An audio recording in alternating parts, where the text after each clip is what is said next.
अल्पसंख्यक समाज के ऊपर किया है। मेरे जैसे कार्यकर्ता को आपने जो सम्मान दिया है, मैं जितनी मेरे में ताकत है, जितनी कार्यकर्ताओं की ताकत है, पूरी ताकत के साथ में भारतीय जनता पार्टी का परचम लहराने के लिए मुझे कितनी भी ताकत है, मैं आपके विश्वास को पूरा खरा उतरने का काम करूंगा।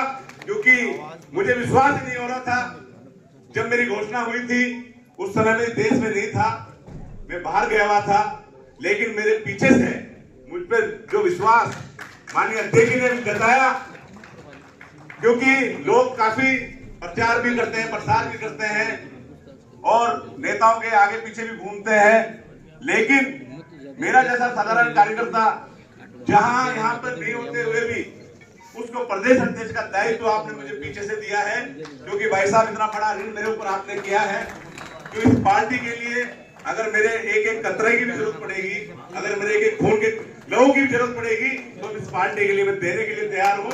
आपके नेतृत्व में हम राजस्थान के अंदर इस अल्पसंख्यक मोर्चे को बूथ स्तर तक पहुंचाने का मैं पूरा प्रयास करूंगा। क्योंकि मैंने बचपन से ही, जब मैं युवा मोर्चे में इस पार्टी में आया, आज मुझे 25 साल इस पार्टी में काम करते हो गए, एक संगठन के कार्यकर्ता के नाते मैंने इस पार्टी में बहुत कुछ सीखा।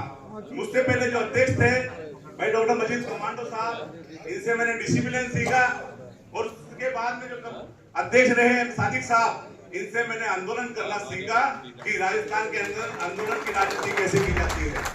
तो मैं सारी चीज सीख चुका हूँ और मुझे पूरे राजस्थान के कार्यकर्ताओं का भी पता है। ये कार्यकर्ता सिर्फ मान सम्मान के भूखे हैं माननीय अध्यक्ष जी। इन कार्यकर्ताओं का हमारी भारतीय जनता पार्टी की सरकार है और इनको सबको सम्मान मिलना चाहिए। इस मंच के माध्यम से मैं आपसे यही निवेदन कर रहा हूँ, यही आग्रह कर रहा हूँ।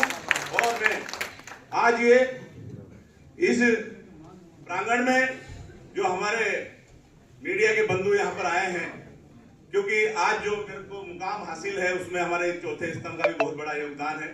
ये भाइयों ने जिस तरह से मुझे प्यार दिया, सम्मान दिया, हमेशा इन्होंने जिस तरह से, कभी भी मैंने इनसे रिक्वेस्ट की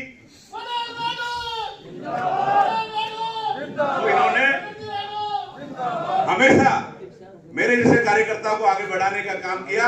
इसके लिए मैं मीडिया बंधुओं का भी बहुत बहुत आभार व्यक्त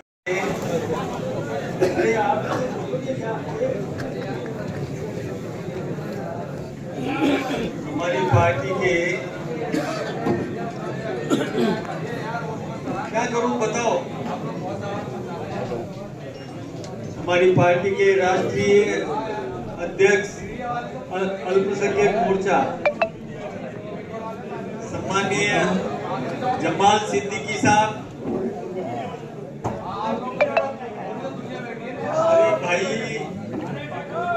ये काम हो सकता है क्या? अरे सुनो, अच्छा आपका काम मैं कर रहा हूँ, ऐसा करो, एक काम करो, अरे अमित भाई बैठो, एक काम करो, ये जो आए इधर सामने थोड़ा सा और इधर हो जाओ तो लोगों को दिख लेने, इधर वाले भी थोड़े इधर। और मीडिया के मेरे भाई, मैं तो आपके लिए कच्चा माल हूँ, तैयार हूँ, आप चिंता मत करो, थोड़ा आगे आ जाओ, थोड़ा आगे आ जाओ, थोड़ा, ताकि पीछे लोगों को दिखे। अब ठीक है?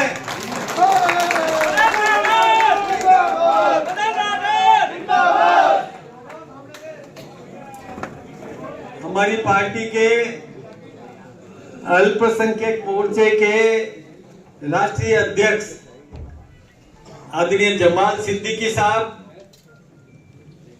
जिन्होंने अपने व्यस्ततम समय में से हमें समय दिया, हमें मार्गदर्शन देने के लिए यहाँ उपस्थित हुए, मैं इनका बहुत बहुत अभिनंदन करता हूँ, इनका बहुत बहुत धन्यवाद भी ज्ञापित करूँगा। हमारी पार्टी के राजस्थान के इस अल्पसंख्यक मोर्चे के सम्माननीय अध्यक्ष जो दूसरी बार बने हैं, आदरणीय हमीद भाई मेवाती, मेरी पार्टी के प्रदेश के महामंत्री आदरणीय भूपेंद्र जी सैनी, प्रदेश के मंत्री आदरणीय नारायण जी मीणा, आदरणीय हुसैन खान जी, राष्ट्रीय उपाध्यक्ष अल्पसंख्यक मोर्चा आदरणीय मजीद भाई कमांडो, ये भी बहुत योद्धा हैं, बहुत मेहनत करते हैं पार्टी को मजबूत करने के लिए। आदरणीय हिदायत खान जी धौलिया साहब जो भी अध्यक्ष भी रहे और आयोग के भी अध्यक्ष रहे, आदरणीय अबू बकर जी नकवी साहब, आदरणीय बहन रेशमा जी, आदरणीय तालिब शेख जी, और मंच पर विराजमान और सामने विराजमान हमारे समस्त अल्पसंख्यक मोर्चे और बाकी भी यहाँ पधारे भाइयों बहनों, आदरणीय पत्रकार महानुभाव। वैसे पत्रकार महानुभावों को याद करना तो बहुत जरूरी है, इनको याद नहीं करें तो हमारा इतना बढ़िया कार्यक्रम और एक भाई कोई मजाक कर ले तो वो फिर गले पड़ जाती है। आज वास्तव में ये बात बिल्कुल सही है कि हमीद भाई मेवाती बहुत मेहनती व्यक्ति है, बहुत योग्य है, समझ भी रखते हैं, अच्छी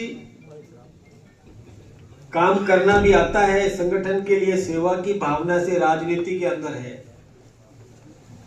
हाँ, ये सही कहा, सबको साथ लेके चलते हैं, किसी के प्रति दुर्भावना नहीं रखते, ये इनकी बहुत विशेषता है, खूबी है। मैंने इनसे एक बात कही थी, अभी चुनाव हुए थे तो चुनाव में मैंने कहा भाई देखो आपका ये परीक्षा का क्षण है और परीक्षा इस बात की है कि आपको ये 4 वार्ड हम देते हैं जो शुद्ध रूप से मुस्लिम वार्ड है और इसमें आप हमको कितना वोट दिलाते हो ये हम आपकी परीक्षा लेंगे। और वास्तव में मैं आपसे बताऊं, इन्होंने उस वार्ड में मेरी सभा भी कराई और उन 4 वार्डों में हमको अच्छे वोट भी दिलवाए। ये बात मैं इसलिए कह रहा हूं कि काम करना आता है, समाज में एक समझ बढ़ाना चाहिए, समाज में जागृति पैदा करने की जरूरत है, समाज जागृत रहे, समाज सचेत रहे, अपना हित किसमें है उसका ध्यान रखे, देश का हित किसमें है उसमें ध्यान रखे। आज देश को किस चीज की जरूरत है, देश का नेतृत्व कैसा होना चाहिए, कौन इस देश की चिंता करता है, कौन इस देश के प्रत्येक व्यक्ति को मजबूत करने की चिंता करता है, ये जानकारी सबको होना चाहिए। चाहे प्रधानमंत्री आवास योजना हो तो किन लोगों को मकान ज्यादा मिले, जो जरूरतमंद है उसको मकान भी मिलना चाहिए, गैस का सिलेंडर भी मिलना चाहिए, शौचालय का निर्माण भी होना चाहिए, बच्चों को रोजगार भी मिलना चाहिए, इलाज भी मिलना चाहिए और आगे बढ़ने का अवसर भी मिलना चाहिए। ये चिंता कौन करता है? इसका ध्यान सबको होना चाहिए, प्रत्येक नागरिक को इसकी जानकारी होना चाहिए, जो किसी भी वर्ग का हो। उनको ये मालूम होना चाहिए कि इस देश का हित कौन कर सकता है और कौन। लड़ाई लड़ो तो इस बात की लड़ो कि अपने देश को मजबूत कौन कर सकता है। इस लड़ाई में कंपटीशन में आओ मेरे से। कहा था कि नहीं कहा था कि कंपटीशन करो, संघर्ष करो, अपने देश को मजबूत पहले कौन करता है इस मामले में संघर्ष करो। यही चैलेंज दिया था। ये नहीं कहा कि आकर के मुझसे लड़ो, बंदूकों से लड़ो, ये नहीं कहा। अपने आवाम को मजबूत करो, अपने इलाके को समृद्ध करो, आम आदमी को इतना मजबूत कर दो कि वो ये इंतजार नहीं करे कि मुझे कुछ दो, वो देने की स्थिति में आए, वो खुद आज समाज की सेवा के लिए अपने गाढ़े पसीने का पैसा लगा करके किसी का भला करे। ऐसा मजबूत करो। ये नरेंद्र भाई मोदी जी ने कहा था। हम तो समझ गए, हमारे देश का नेतृत्व तो समझ गया और हमारे देश के नेतृत्व ने तो मजबूती प्रदान करने का काम किया। सबसे पहले घरों में शौचालय बनना चाहिए, बहन की इज्जत सुरक्षित रहनी चाहिए। फिर कहा कि आवास मिलना चाहिए, फिर कहा इनको इलाज की सुविधा मिलना चाहिए। ये सब काम किया। इनको रोजगार मिलना चाहिए, हमारा देश अपने पैरों पर खड़ा रहे, ये स्थिति बननी चाहिए। लेकिन दूसरे देश क्या कर रहे हैं? दूसरे देश तो ऐसा नहीं कर रहे। कुछ देश कर रहे हैं, अरब कंट्रीज के भी कुछ देश हैं जो विकास कर रहे हैं, लेकिन हमारे पड़ोसी दोनों देश क्या कर रहे हैं? वहां से लोग भाग भाग के आ रहे हैं। कोई भी वर्ग का व्यक्ति वहां सुखी नहीं है। आप टीवी देखते हो तो पाकिस्तान में भी लोग कहते हैं कि मोदी जैसा नेता हमको भी चाहिए। कहता है कि नहीं कहता? पाकिस्तान का नागरिक वो भी टीवी पर कैमरे के सामने आके कहता है कि हमारे देश में भी यदि मोदी जैसा नेता होता तो हम तो आज मजबूत होते। तो ये स्थितियां बनाने के लिए मेहनत करनी पड़ती है, सेवा की भावना से आगे आना पड़ता है। ये जागरूकता हम सब में होना चाहिए। हमारे इस समाज को लोग डराते हैं क्योंकि उनको ये लगता है कि ये समाज यदि जागृत हो गया, ये होशियार हो गया तो सोच समझ करके वोट देगा। तो इनको होशियार मत करो, इनको डराओ, इनको कहो बीजेपी आ जाएगी तो खा जाएगी। अब किसको खा लिया भाई? हिंदुस्तान में बीजेपी है, राजस्थान में बीजेपी का शासन है, किसको दुखी किया? कहीं किया क्या? तो डराते हैं ताकि उनका वोट बैंक बना रहे। मैं कई बार कहता हूं, आज सिद्दीकी साहब ने मुझे याद दिला दिया। मैंने पिछली बार कहा था सिद्दीकी साहब, एक मैं आपको छोटा सा उदाहरण देता हूं। अपने में से कई लोगों के खाते होते हैं, खाते, दुकान पर खाता खुलवा दिया, अकाउंट खुलवा दिया। कभी कोई सामान खरीदना है तो उसी दुकान पे जाएंगे और वो सामान अपन लेके आ जाएंगे और वो खाते में लिख देगा कि आज सिद्दीकी साहब ये माल लेके गए, इतना रुपया इनका बकाया है। दूसरा कोई माल चाहिए, कपड़े चाहिए, तो वो दुकान, जो सामान चाहिए तो वही दुकान से माल लेते हैं। वहां खाता खुला हुआ है, और खाता खुला हुआ है और आप उस दुकान में गए माल लेने के लिए, कपड़ा लेने के लिए, तो वो दुकानदार देखेगा कि ये आया है, इसका खाता मेरे यहाँ जाएगा कहाँ? इसको तो यहीं से माल खरीदना है। और इतने में कोई रोकड़िया आ गया तो वो रोकड़िया को कह रहे भाई साहब आप इधर आओ, आप इधर बैठो। वो गद्दी पे हाथ फेर के गद्दी भी साफ करेगा और वहां आपको बिठाएगा। क्या ठंडा लोगे क्या? उसकी ठंडे की मनवार भी करेगा और खातेदार की कर नहीं रहा है, क्योंकि उसको तो मालूम है कि खातेदार तो मेरे ही आने वाला है, वो तो और कहीं जाने वाला है नहीं। अपना पंखा मोड़ करके वो उसकी तरफ करेगा कि ठंडी हवा भी इनको मिले। फिर कहेगा साहब क्या चाहिए?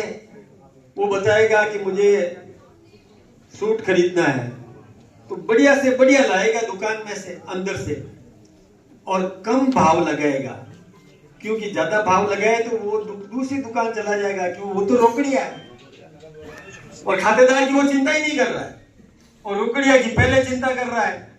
और कम भाव भी लेता है, अच्छा माल भी देता है, और उससे पैसे भी ले लिए, पैसे खजाने में रख दिए और वो रवाना हो गया। दूसरा खातेदार, दूसरा की रोकड़िया आ गया, तब भी उस खातेदार को बिठाए रखता है, दूसरे रोकड़िया का काम पहले कर दिया।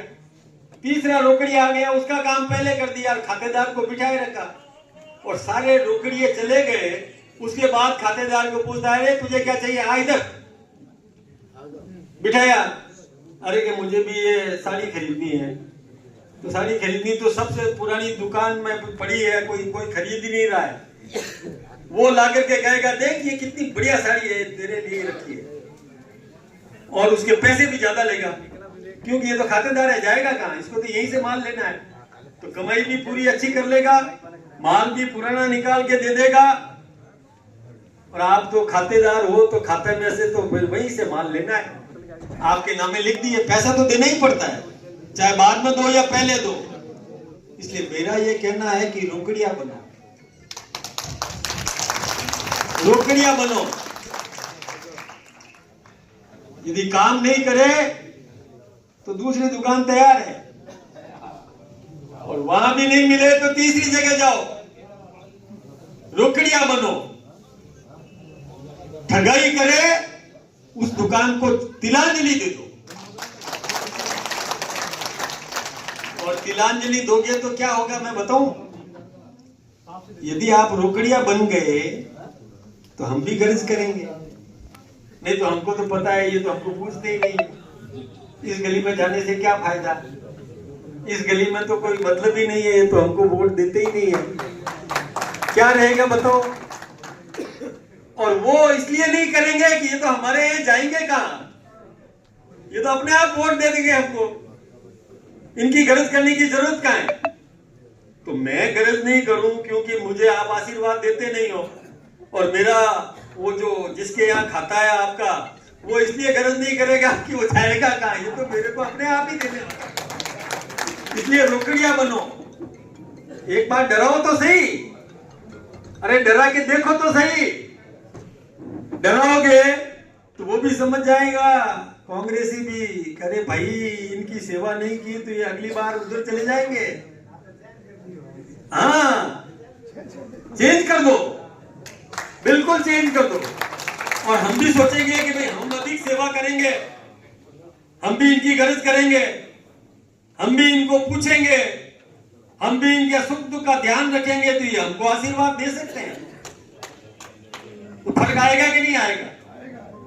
यानी हम भी गरज करें, और वो इसलिए गरज करे कि ये हमारा खाता टूट जाएगा, ये दूसरी जगह चला जाएगा, तो वो भी आपकी गरज करेगा। अरे गरज कराना सीखो तो सही, गरज करवाना सीखो तो सही, एक बार गरज करवाओ तो सही। देखो वो क्या क्या आपके पलक पावड़े बिछाते हैं सब, हम भी बिछाएंगे, वो भी बिछाएगा। तो आपका तो भला ही भला है ना भाई। ये बात समाज को समझाओ, ये बात अपने भाइयों को समझाओ, अपने ये दोस्तों को समझाओ, इलाके के लोगों को समझाओ कि कंपटीशन करो, और कंपटीशन इसमें कराओ कंपटीशन कि ज्यादा सेवा कौन करता है। जो सेवा करता है उसको आशीर्वाद देना, जो सेवा नहीं करे उसको तिलांजलि दो, उसको दूर करो। मैं भी सेवा करूं, मेरा विरोधी भी सेवा करे, वो कोशिश करे कि मैं ज्यादा सेवा करूं, और मैं कोशिश करूं कि उससे ज्यादा सेवा मैं करूं, तो कंपटीशन आएगा तो भला किसका होगा बताओ? किसका भला होगा चाचा? समाज का भला होगा ना। तो ये जनता को सिखाने की जरूरत है। ये अपने भाइयों को दुनिया में ये बता दो कि हम पर ठप्पा नहीं होना चाहिए। ठप्पा, यदि ठप्पा हो गया तो जिसका ठप्पा लगा है वो चिंता नहीं करेगा, और दूसरा तो करेगा ही नहीं। ये ठप्पा मत लगने दो। कहो कि सेवा कर, जिसको आपने आशीर्वाद दिया ना उससे उम्मीद करो कि कर, सेवा कर। भारतीय जनता पार्टी जिंदाबाद, भारतीय जनता पार्टी जिंदाबाद, नरेंद्र मोदी जिंदाबाद, नरेंद्र मोदी जिंदाबाद, मदनलाल शर्मा जिंदाबाद, मदन जी राठौर जी जिंदाबाद, भारतीय जनता पार्टी जिंदाबाद। ये जागृति चाहिए, ये जागृति चाहिए। ये मेरा भाई, ये जागृति समाज में पैदा कर दो। सब गर्जे करेंगे आपकी।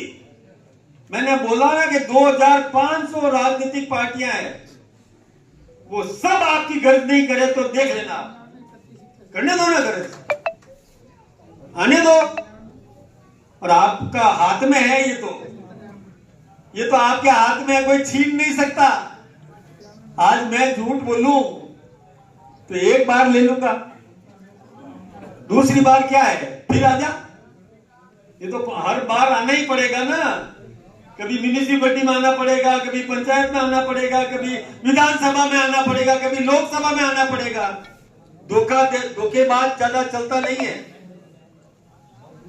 धोखा देने वाला, कहते हैं ना लकड़ी की हांडी चूल्हे में एक बार ही चढ़ती है, वो जल के भस्म हो जाती है। इसलिए आप करके देखो, मालूम पड़ेगा कि क्या हो सकता है। मेरे पाली की बात बताऊं आपको। मेरे पाली में एक प्रहलाद जी हलवाई थे, वो बहुत बढ़िया कचौरी बनाते थे, तो हम उसी से कचौरी मंगवाते थे, हर बार उसी से मंगवाते थे। अब वो उसका नाम चल पड़ा। एक दूसरा राधा मोहन जी थे, वो भी कचौरी बनाते थे, लेकिन उसका कोई पूछता ही नहीं था। एक दिन मैंने मंगवा के देखी तो उसकी कचौरी तो इस प्रहलाद जी से भी अच्छी है, तो मैंने बताना शुरू किया, अब टेस्ट करके तो देखो भाई। उसका टेस्ट इतना अच्छा कि प्रहलाद जी की दुकान उठ गई और राधा मोहन जी की चल पड़ी। इसलिए उस दुकान में माल खत्म है। हाँ, एक बार टेस्ट करके तो देखो, आजमा के देखो, हमको आजमा के देखो, हम आपको कितना मजबूत करते हैं आम आदमी को। ये करके देखो, ये हिंदुस्तान में बताने की जरूरत है। हमारे कहते हैं ना आरएसएस वाले खा जाएंगे।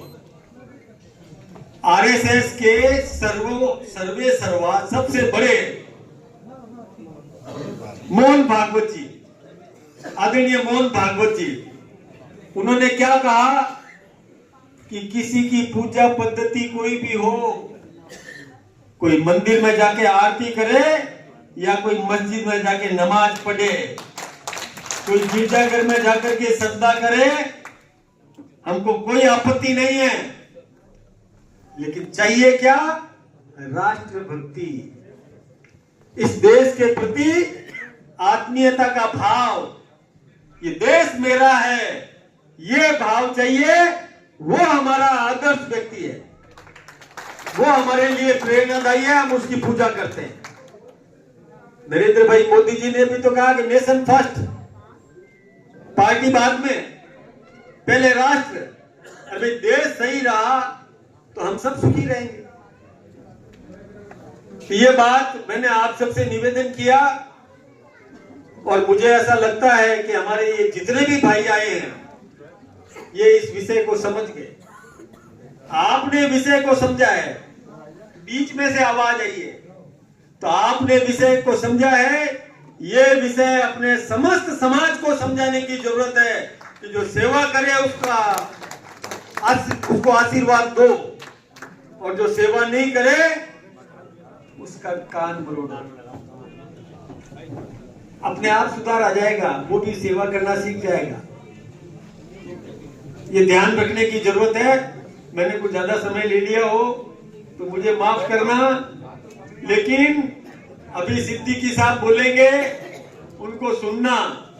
ये देखिए, देश में घूमते हैं, पूरे हिंदुस्तान में घूमते हैं, देश को समृद्ध करने के लिए उसमें हमारे समाज का भी किस प्रकार का योगदान होना चाहिए, उसकी ये चिंता करते हुए आगे बढ़ रहे हैं। मैं आप सबका बहुत बहुत अभिनंदन करूंगा। बहुत बहुत धन्यवाद। भारत माता की, भारत माता की, भारत माता की। धन्यवाद।